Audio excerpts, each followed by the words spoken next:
ब्रह्मांड के पार, जहां शब्द भी शांत हो जाते हैं, वहां एक शक्ति थी, एक अंतराल। और उस अंतराल से उतरा महादेव। कैलाश पर्वत पर एक सन्यासी, एक योगी, जो न जन्मा था न अंत जिसका था, सिर्फ शिव था।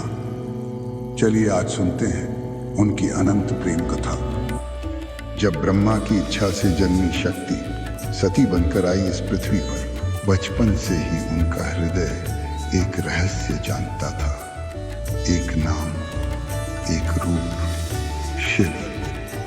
रजकणों में बैठी निर्जन कक्ष में सती चुपचाप शिव की पूजा करती थी।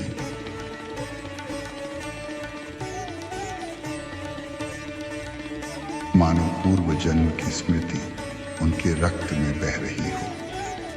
तब सती की अंतरात्मा में ओम नमः शिवाय की गूंज होती।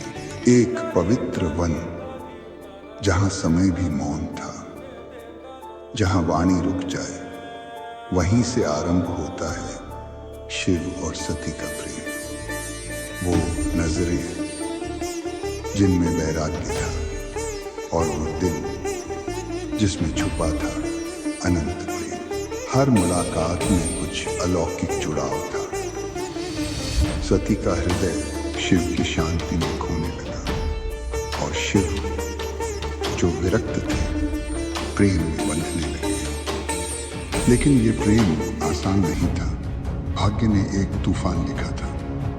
सती के पिता दक्ष के अहंकार ने इस प्रेम को चुनौती दी। असंख्य कठिनाइयों के बीच माता सती अदम्य साहस के साथ हर चुनौती का सामना करती है। और फिर एक दिन वह दैविक क्षण अंततः आ ही जाता है। देवताओं ने आशीर्वाद दिए, अग्नि ने साक्षी दी, और प्रेम बंध गया अनंत काल के लिए। अग्नि के 7 फेरे ब्रह्मांड के 2 शाश्वत स्वरूपों को जोड़ गए। लेकिन जहां प्रेम था, वहां अपमान भी आया। एक पिता ने बेटी के आराध्य का अपमान कर दिया। दक्ष ने रचा एक यज्ञ जिसमें शिव का अपमान हुआ। सती प्रेम और सम्मान के द्वंद्व में जल उठी। जब सम्मान न बचे तो जीवन भी व्यर्थ है। सती अग्नि में सती ने आत्मदाह कर दिया, और वहीं एक प्रेम कथा अधूरी रह गई।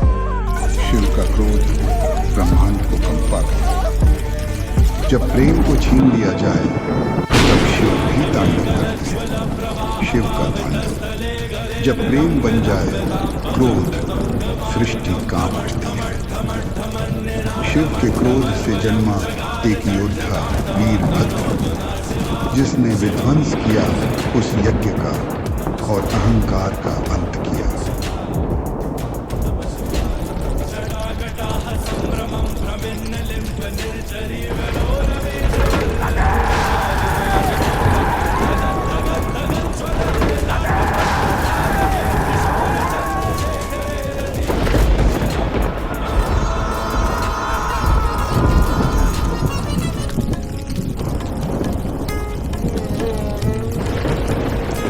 तांडव के बाद बचा बस शिव ने संसार से मोह मार दिया।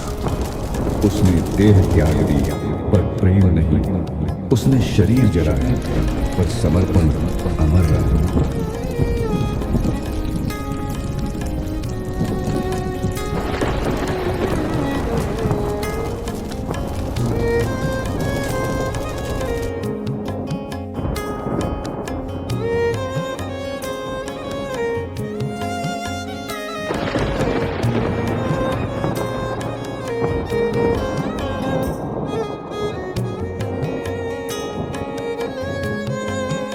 हजारों जन्मों तक शिव प्रतीक्षा में बैठ गए अपनी सती के पुनर्जन्म की।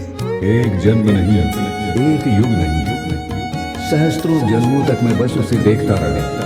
हर बार वो आई और मैं प्रतीक्षा करता रहा। हर खोपड़ी इस माला में एक अधूरी कहानी है, सती के हर पुनर्जन्म की एक स्मृति। समय बीतता गया और सती ने लिया पुनर्जन्म पार्वती के रूप में। इस बार वो शिव को फिर से पाने के लिए आई थी। पार्वती ने कठोर तप किया, पर्वतों की पुत्री बन उन्होंने प्रेम के लिए परम तपस्या की। यह सिर्फ एक प्रेम कहानी नहीं, ये है शिव सती की अनंत यात्रा। एक प्रेम जो जन्म से पहले भी था और प्रलय के बाद भी रहेगा।